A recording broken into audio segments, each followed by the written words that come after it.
Now, even though Elisha showed kindness to the soldiers, the king of Syria did not change. He wants to attack the capital of Israel, Samaria. So he surrounds the city so that no trades could go in or out of the city of Samaria.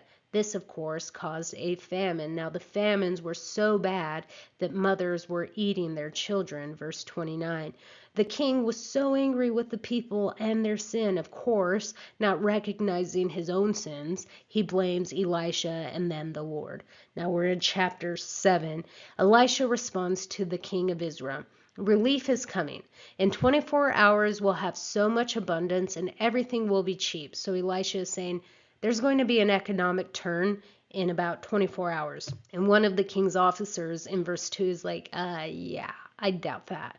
So Elisha responds with, you don't have to believe it, but it's going to happen and you're not going to benefit from it. It'll be too late for you. That night, the Syrian soldiers who were camped around the city heard a great noise, and it frightened them, and they fled their camp, leaving behind all their supplies. So these 4 lepers who lived outside of the city, obviously because of their leprosy, stumble across the Syrian campground, and it was like they struck gold, a campground full of clothing and supplies. So they report to the king of Israel.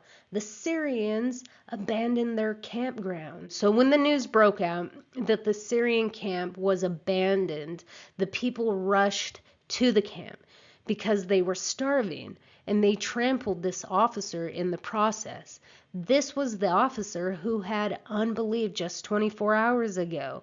And Elisha prophesied that relief would come, and also prophesied that the officer wouldn't benefit from the blessings because of his unbelief. This is just a good reminder to know God personally and not, quote, just have faith. Disbelief led to this officer's death. Elisha doesn't just have faith in God's promises. He knows God's promises. He's experienced God's promises. As Christians, we too shouldn't just have faith. Our faith shouldn't be based on emotions. It's based on truth. We know God by his effects. We hear God's word. We learn God's word by reading our Bible, and we practice God's word. Knowledge is something we have been able to test and put into practice.